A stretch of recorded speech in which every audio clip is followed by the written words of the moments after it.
नमस्कार, मैं हूं दिव्यदर्शनी और आप हमारे साथ देख रहे हैं हमारा खास कार्यक्रम फोक फनकार। और आज हमारे स्टूडियो में मौजूद है खास शख्सियत, लोक गायिका उत्तराखंड की हमारे साथ मौजूद है रेशमा शाह जी। मैम, बहुत स्वागत है आपका HNN 24/7 में। थैंक यू और फोक फनकार में। और रेशमा जी की खासियत ये है, यहाँ की संस्कृति को, यहाँ के पहनावे को वो देश विदेश में बढ़ावा दे रही हैं और विदेशों से इन्हें इनविटेशंस आते हैं क्योंकि अपनी संस्कृति को हर कोई आगे बढ़ाना चाहता है और उन लोगों से जुड़ना चाहता है जो इन काम को आगे बढ़ाते हैं। रेशमा जी, इस कार्यक्रम की शुरुआत करें उससे पहले हम जानना चाहेंगे कि जिन रेशमा जी को आज सब जानते हैं, उनकी शुरुआत कैसे हुई? किस उम्र में आपको ये पता चला या ऐसा लगा कि मुझे संगीत की ओर बढ़ना चाहिए और खास तौर पर अपने लोक गायन के प्रति बढ़ना चाहिए? सबसे पहले तो मैं फोक फनकार के इस चैनल को धन्यवाद करना चाहूंगी कि आप लोगों ने मुझे यहाँ पर बुलाया। कहते हैं कि हमारे यहाँ पहाड़ों में कहते हैं कि जो कांटा होता है वो पहले से पहना होता है, तो मुझे भी ऐसे लगता है कि शायद माँ सरस्वती का कुछ ऐसा आशीर्वाद रहा होगा। एक्चुअली संगीत का सीखने का मेरा यही था, क्योंकि मैं गांव की बेटी हूँ और मेरा जन्म ही गांव से हुआ, तो मुझे एक लगाव था कि खेतों में जब माँ जी घास काट रही है, खलिहानों में जब हम लोग अब तो थोड़ा सा एडवांस हो गई दुनिया, आज भी हमारे यहाँ बैलों से खेत में जोते जाते हैं खेत भी, तो वहाँ घास काटते हैं। और खलिहानों में गांव के जो हमारे चौपाल होते हैं, जो गांव की लोग, हम एक दूसरे का हाथ पकड़ के गीत गाते, तो उन्हीं को सुनते सुनते माँ को भी घास काटते हुए, उनको सुनते हुए मेरे एक मन में एक ऐसा जागा कि क्यों ना मैं भी थोड़ा थोड़ा गाती रहूं। तो गाती थी पहले से ही स्कूल के टाइम से। तब रामलीलाओं में मैं सबसे ज्यादा, मुझे रामलीला में भी बुलाया जाता था। तो धीरे धीरे फिर मुझे एक अपने ही कल्चर से प्यार हो गया कि मुझे सारी दुनिया उसी में दिखती है कि हमारे संगीत के बराबर संगीत शायद नहीं हो सकता। और तो बस मेरी शुरुआत वहीं से। एक पहाड़ की महिला के तौर पर, जहाँ पर बहुत कॉन्जर्वेटिव फैमिलीज होती हैं, इतना नहीं बढ़ावा दिया जाता, संगीत में अपना पूरा करियर बना लेना, पूरी जिंदगी उसे समर्पित कर देना, उसमें कितने चैलेंजेस आपको लगे कि आप अपने घर से बाहर निकली और उस दुनिया में आपने कदम रखा जहाँ पर बहुत सारे स्ट्रगल्स हैं? हाँ, मैं तो कहूँगी कि जो मेरा जीवन रहा 100 से ज्यादा होगा। क्यों? एक तो मैं गाँव की, और उस जमाने की, समय की, टाइम की बात बता रही हूँ, जब मेरा समय था, बचपन से हम लोग जब आगे बढ़ रहे थे, तो हम लोगों को घर से ही बाहर आना एक बहुत बड़ी बात है। यहाँ तक पहुंचना तो मतलब ये समझो कि जमीन आसमान की बात, कहते हैं कि राय और पर्वत की बात थी। राय को पर्वत बनाना एक बहुत बड़ी बात हो जाती। तो मेरा जीवन भी वैसी था। और मैं मतलब जैसे मैं गीत गाती भी थी तो बहुत सारी बातें होती थी, और फिर वो चीज भी होना, फिर एक बचपन में शादी होना, फिर शादी हो के उस जगह जाना ससुराल में, इस चीज को बिल्कुल भी हमारे यहाँ स्वीकार नहीं करते थे। अगर किसी ने बोल दिया तो गीत, तो उसका नाम सीधा गिटार रखते थे गांव में। अरे आ रही और गिटार, रेशमा गिटार, अरे तुम्हारी तो बेटी भाग जाएगी, तुम्हारी बेटी तो ये कर देगी, वो कर देगी। तो उन सब को झेलते झेलते फिर आधे रास्ते तो पहुंची। आधे रास्ते के बाद फिर आगे और निकलना चाहती थी, तो वहां फिर मैरिड हो गई मेरी। 13 साल की एज में मैरिड हो गई मेरी।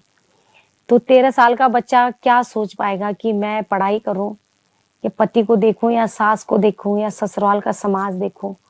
फिर लगन मुझे वही थी अपनी संगीत की, अपने गीत की, कि मैं तो बहुत अच्छा गाती, मतलब अच्छा कुछ कर सकती हूँ। लेकिन ये हो गया था मेरे टाइम, जो मेरा जीवन है, कि 8-9 साल मेरे पैर रुक गए फिर उसी एक ही जगह में। 8-9 साल बाद फिर, तब तक तो बच्चे भी हो भी गए थे, तो अपने बच्चों को लेके, और मेरा जीवन में यही कहती हूँ मैं, लोग मुझे बोलते हैं कि आप ओपन ही सब बात बोल देते, मेरी फैमिली बोलती, मैं इसलिए कहती हूँ आजकल के जो हमारे बच्चे हैं, वो क्या होता है आजकल, एक तो सबसे ज्यादा मैं लड़कियों को कहती हूँ खास करके, हम लोग जल्दी ही अपना हौसला खो बैठते हैं। कुछ कुछ मैरिड में भी होता है कि पसंद आ गया जल्दी ही शादी कर, वहां बहुत सारी दिक्कतें आती हैं, सास ससुर समाज, पति भी चेंज, तो मैं कहती हूँ कि आप अपने मन को समझाओ कि तो क्या हो गया, अब दूसरे को हम चेंज नहीं करते। आप इतनी खूबसूरत लग रही मैम, तो मैं आपको चेंज नहीं, आपके आईज को चेंज नहीं कर सकती हूँ, आपकी नोज को मैं चेंज नहीं कर सकती हूँ, वो आपको प्रकृति ने बनाया। तो आपका नेचर मैं चेंज नहीं कर सकती हूँ, मुझे खुद ही चेंज होना पड़ेगा। तो मैं यही कहना चाहती हूँ कि जीवन में इतनी सारी चीजें जीवन में आके ही मैंने अपने आप को चेंज करा, उनको नहीं चेंज किया। बोलने वाले तो बोलते रहे, बोला है, सबने बोला है।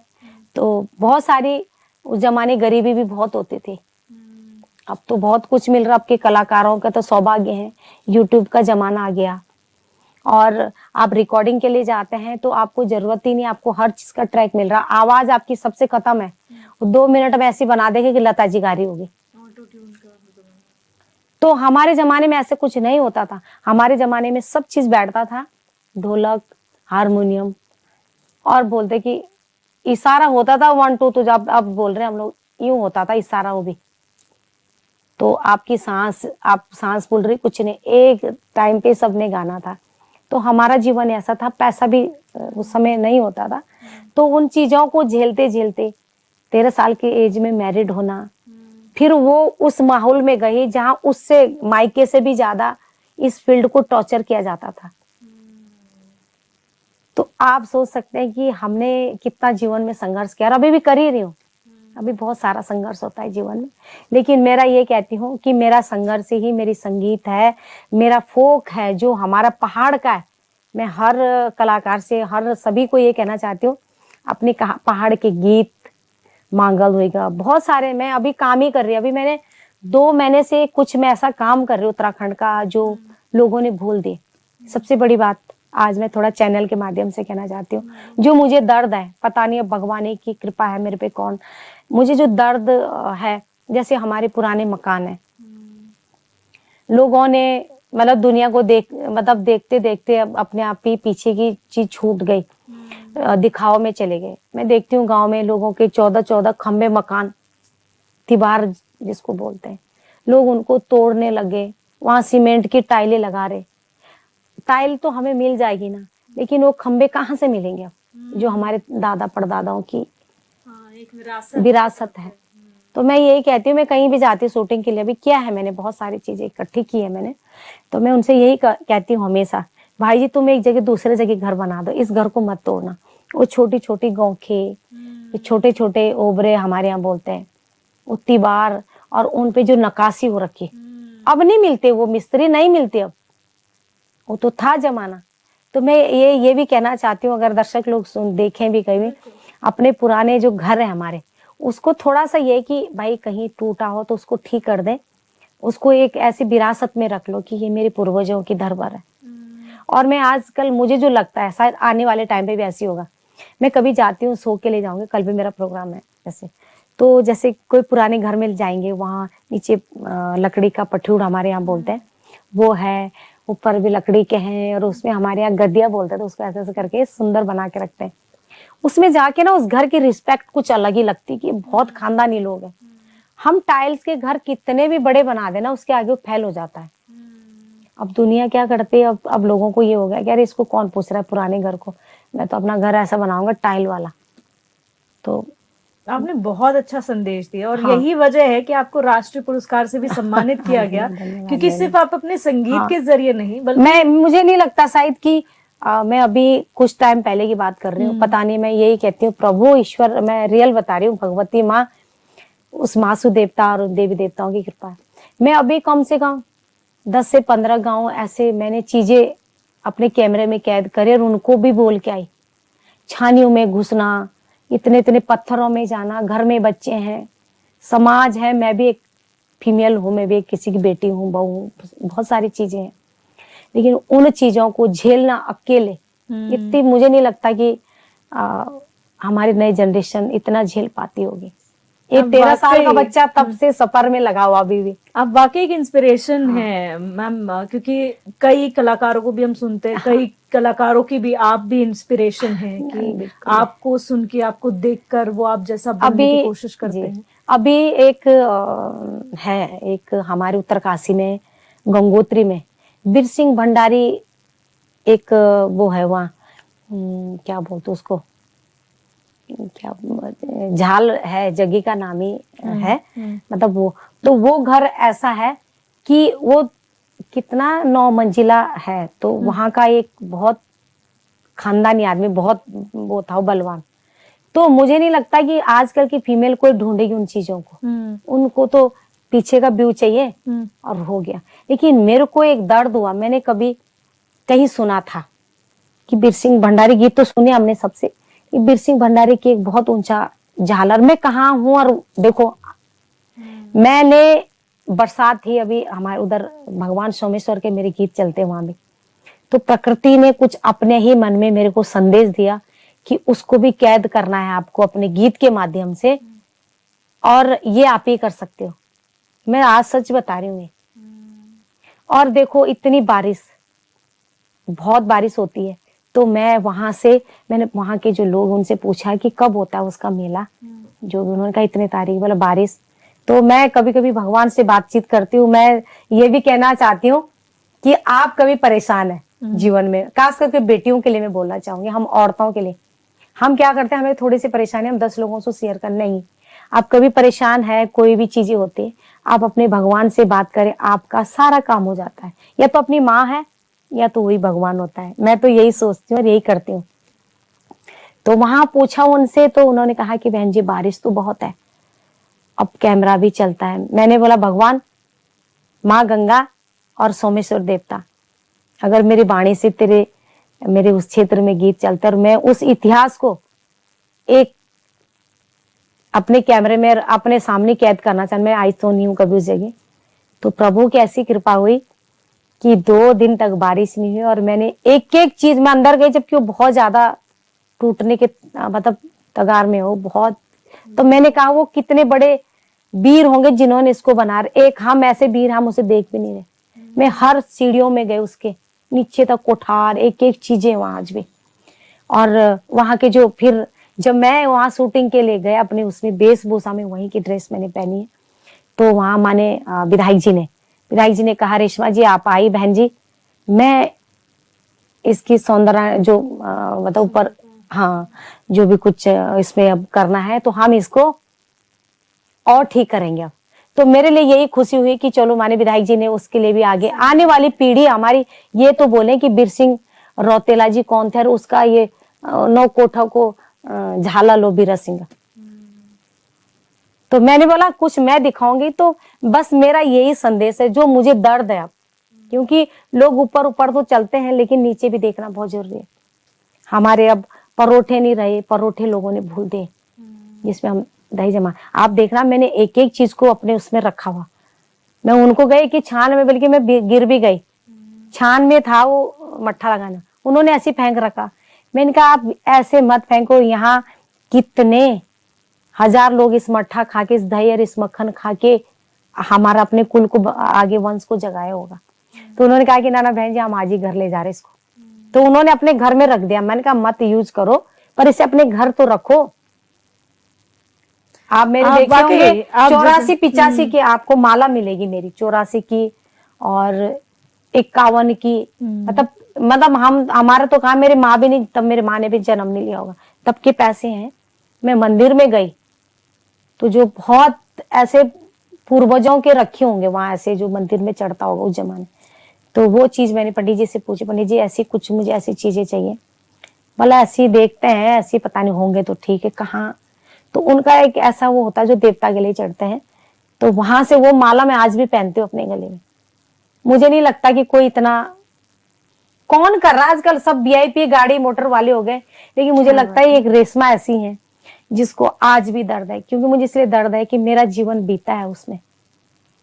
आप जैसे लोगों की बहुत जरूरत है, और हाँ, आप इसीलिए कहते हैं कि हाँ, आप प्रेरणा है, और हाँ, जितने खुल के आपने चीजें बोली है, एक संगीतकार के मुंह से शायद ये सब सुनना बहुत कम लोगों को मिलता है। क्योंकि हाँ बिल्कुल, लेकिन जिस तरीके से आपने हमारे संस्कृति के बारे में बताया, आधे से ज्यादा लोग नहीं जानते होंगे। जिन शब्दों का आपने इस्तेमाल किया है वो भी नहीं जानते होंगे। तो आज ये बहुत ज्ञानवर्धक फोक फनकार हमारे लिए हुआ है कि संगीत के साथ साथ जो है क्षेत्रीय जानकारियां भी जो है रेशमा जी के माध्यम से हम सुन रहे हैं। रेशमा जी, संगीत की बात जब हम करते हैं, कोई भी संगीतकार होता है हमारे लिए, जब वो शो पे आए और गीत के बिना वो कार्यक्रम अधूरा होता है। तो रेशमा जी के जीवन काल में आपने बहुत सारे संगीत दिए हैं, बहुत गीतों को अपनी आवाज दी है। वो कौन सा ऐसा गीत है जो आपको लगता है आपको एक आपका टर्निंग पॉइंट था आपके लिए?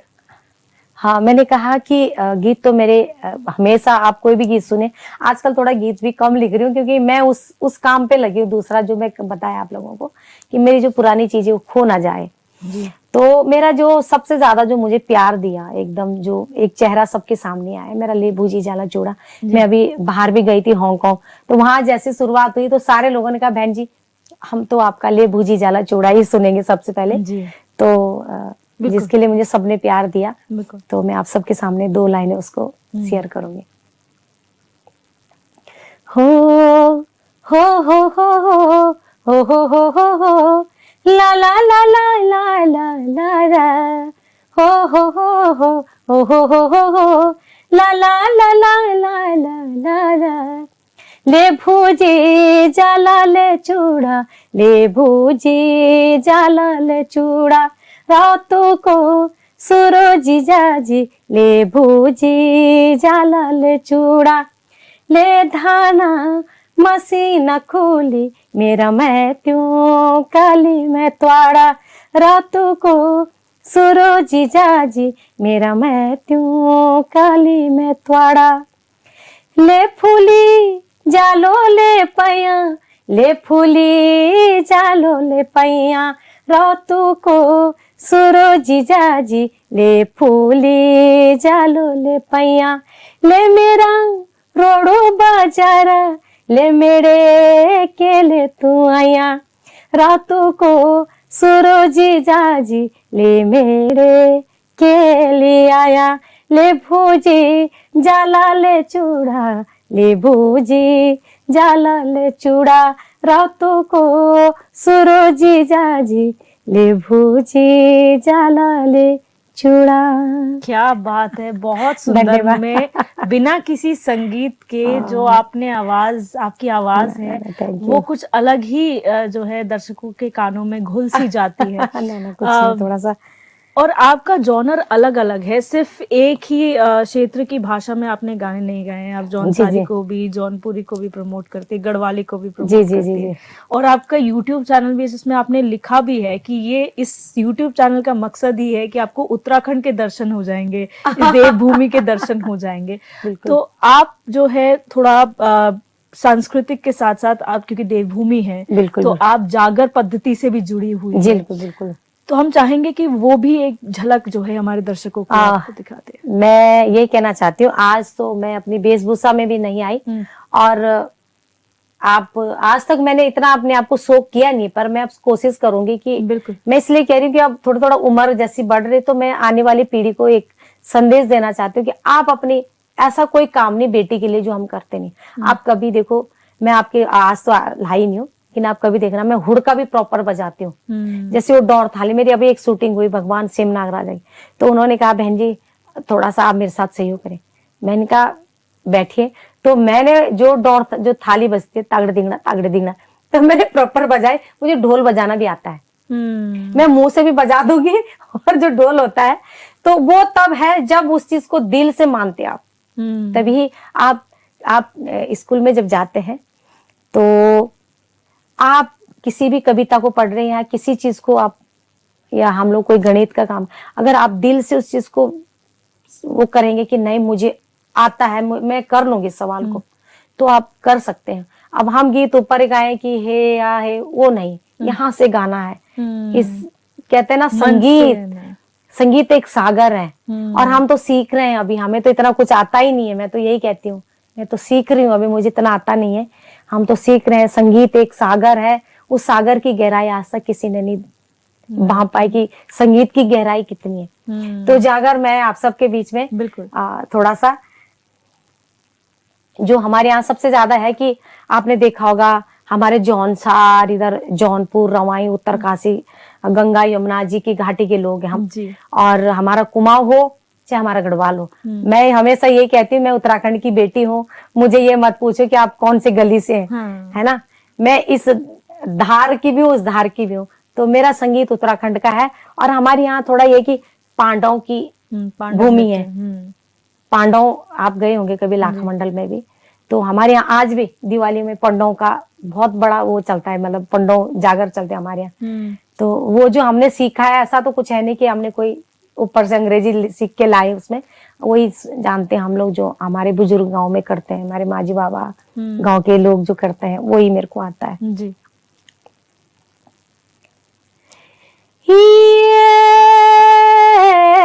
पैदा हो जाओ मेरा पांचना पांडाऊ, पैदा हो जाओ मेरा भूमिका भूम्या,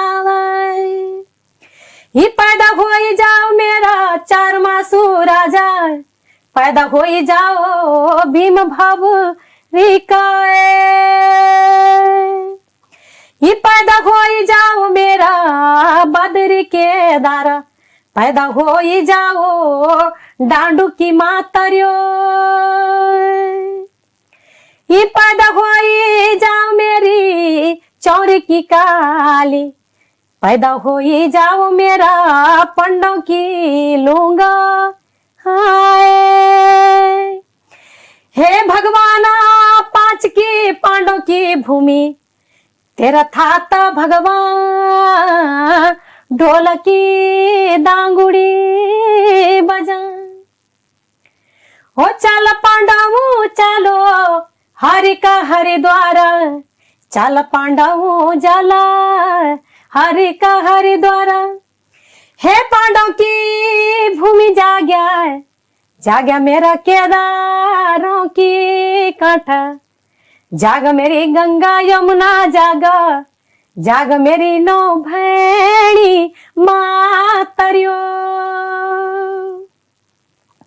और पंडो जब नहाने जाते हैं, कद्दू का गनेट होता है और उसको हमारे यहाँ कंधे में उसमें त्रिशूल लगे रहते हैं, मेरे रोंगटे भी खड़े हो रहे हैं, त्रिशूल होते हैं उसमें लगे, और तब भगवान उसको बोलते कि अब हरिद्वार जा रहे, ढोल दमाओ, अरे चल पांडवों जलाए हरि का हरिद्वार, अब करला पांडव गंगा स्नान, चल पांडवों जाला हरि के हरिद्वार, अब ले पांडव गंगा स्नान, अरे साथ चला ले पांडव भीमा भवारिका, अरे साथ चला ला पांडव ये भीमा भवारिका, अरे साथ चला ला पांडव ही काली दुरापति, ही साथ चला ला पांडव काली दुरापति, अब जाला मेरा पांडव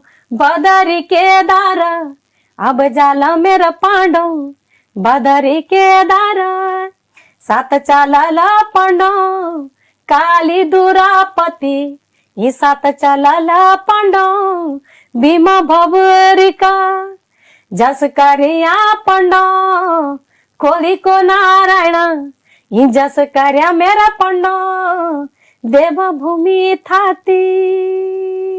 बहुत सुंदर, आपके रोंगटे खड़े हो रहे थे। मैं यहाँ पर ये सोच रही थी कि अभी तो बिना किसी ढोल दमाऊ और थाल के आपकी जो इतनी बुलंद आवाज थी, और हमारे पहाड़ों में जागर जब होती है वो देवताओं को जागृत करने के लिए होती है, तो हम समझ सकते हैं कि जब आपकी आवाज में देवता जागृत होते होंगे तो उसका कुछ और ही समा होता होगा वहां पे, क्योंकि एक अलग वाइब्रेशन होती है और वो वाइब्रेशन फील हो रही थी आपकी आवाज में। इसीलिए जो है कभी कभी आपके सुर जो है ना वो ऐसा जादू बिखेर देते हैं जो कभी कोई सोच नहीं सकता है। अब आपने कहा बहुत कम उम्र में आपकी शादी हुई, 13 एक तरीके से कहे बाल विवाह आपका हुआ था, और 13 साल की उम्र में जब एक लड़की को समझ नहीं होती है, वो धीरे धीरे दुनियादारी समझनी चाहती है, उस समय आपकी शादी हो गई थी। फिर आपने इतनी मुश्किलों के बाद पूरे परिवार को संभालते हुए खुद का एक करियर बनाया, ये एक इंस्पिरेशन है सबके लिए, जो आज की जनरेशन में आपने कहा थोड़ा कहीं ना कहीं नहीं है। जो आज के सिंगर्स आप देखते हैं, चाहे लड़कियां हों या फिर लड़के हों, उनके लिए क्या आप संदेश देना चाहती हैं और क्या फर्क आपको लगता है आपके समय में था और आज के जनरेशन में? आज के जो नए जनरेशन है उन पर हमारे पे बहुत जमीन आजकल के जो बच्चे हैं, वो कम सुनना पसंद करते हैं। मतलब अगर हम उनको कोई अच्छी शिक्षा देंगे तो वो अपने माँ बाप को इग्नोर मार देते हैं, और जीवन में जिसने इग्नोर मारा वो कभी सक्सेसफुल नहीं होता। एक मैं आप लोगों को इसलिए बता रही हूँ कि आप सोच सकते हैं 13 साल का बच्चा, और 13 साल में इसलिए बोलती हूँ, मैं जब भी मैं अपना इंटरव्यू देती हूँ 13 साल में माँ पहले चली गई, मुझे माँ का भी फिर, क्योंकि जब बेटी जाती है ससुराल तो माँ उसको सिखाती है कि सास ससुर के समाज में बेटी कैसा बोलना है, कैसे उठना है।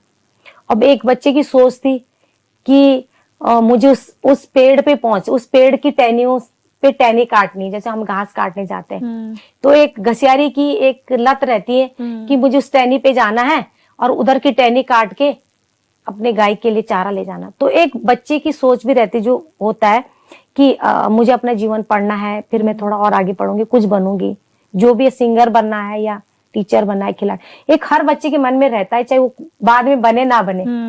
लेकिन मेरी सोच वो थी कि मुझे कुछ बनना है, लेकिन वो एक ऐसे जैसे किसी चीज को बहुत तेजी से वो आता है और वो थम जाता है। तो मेरा जीवन एकदम से, उस समय पे मैं काफी, इतनी एज में मैंने गाने गा दिए थे, काफी पॉपुलर थी मैं स्कूल में, खेल कूद में भी। तो मेरी जीवन एक तरह थम गया, क्योंकि 13 साल में ही माँ मर गई थी शादी से पहले, और 3 महीने बाद शादी से विदा होना माँ। और हमारे जमाने में शादी भी ऐसे जगह, सच में अब तो रोड हो गए बाबू, रोड हो गई, बहुत सारी चीजें, फैसिलिटी, तब कुछ नहीं होता था।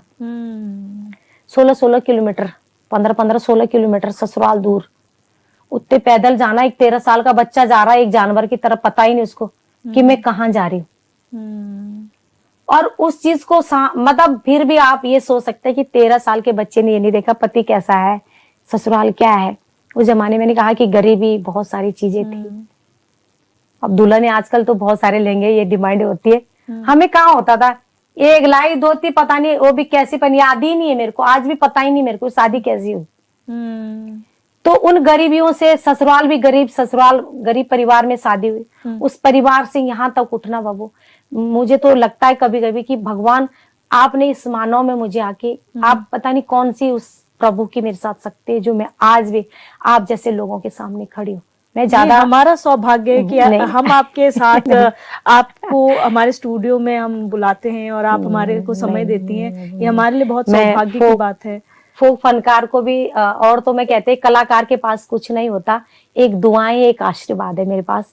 मैं हमेशा आप लोगों के लिए दुआ करती हूँ भगवान को कि जितने लोग मुझे सुन रहे हैं, देखेंगे, और फोक फनकार की तरफ से आपको मेरी बहुत सारी शुभकामनाएं, और आपका चैनल भी और तरक्की करे। वैसे तो पूरे विश्व आपको देखता है, सुनता है, आपसे भी सुन के लोगों को प्रेरणा मिलती है। सबसे बड़ी बात है कि किसी चीज को हम कहते हैं मैं बहुत बड़ी ज्ञानी हूँ, उस ज्ञान का क्या करना जब किसी को हम दे ना पाए। तो ये सौभाग्य हमारा भी कि आप हमारे ज्ञान को हर समाज तक भेज रहे, हमारे लिए भगवान है आप लोग भी। तो मैं आपके चैनल को भी बहुत बधाई देना चाहूंगी। जी, बहुत शुक्रिया हमारे साथ जुड़ने के लिए मैम। और जो आज संदेश दिया है रेशमा शाह जी ने, वो वाकई सिर्फ हमारी पीढ़ी के लिए नहीं, आगे आने वाली कई पीढ़ियों के लिए याद करने वाली बात है कि आप अपनी जड़ों से जुड़े रहेंगे तो आप अपनी कला से जुड़े रहेंगे, आप जिंदगी में तरक्की करेंगे। लेकिन अगर जड़ें आपकी मजबूत नहीं है तो आप चाहे किस भी मुकाम में पहुंच जाए, आप वो तरक्की हासिल नहीं कर पाएंगे जो आप चाहते हैं। और एक खास बात उन्होंने कही, इतने चैलेंजेस के बाद भी दोनों जनरेशन्स में बहुत फर्क है, पहले के समय में और आज के फर्क में। चैलेंजेस बहुत थे उनके समय पर, आज की जनरेशन को ये समझना बहुत जरूरी है कि जो हमें मिल रहा है वो हमारा सौभाग्य है, और इसको कैसे बेहतर से बेहतर हम इस्तेमाल कर सकते हैं अपने कला के प्रति, अपने काम के प्रति, उसको करना चाहिए। और हमेशा सीखने की ललक जगी रहनी चाहिए, तभी हम कुछ बेहतर कर सकते हैं। बहुत शुक्रिया मैम हमारे साथ जुड़ने के लिए, हमें समय देने के लिए। बहुत धन्यवाद मैम आपका भी, और मुझे बहुत अच्छा लगा आज आपसे भी जो आपने पूछा। और रियल में आपके अंदर भी एक जुनून है बेटी का, और वो होना चाहिए हर बेटी के अंदर। हम किसी से कम नहीं है, आप जीवन में लक्ष्य को रखो कि मुझे करना है। तो बहुत सारी फोक फनकार के लिए थैंक यू सो मच। और ऐसे ही नए फनकार के साथ हम अगली बार भी हाजिर होंगे। आप देखते रहिए HNN 24/7 जुनून, सच दिखाने का।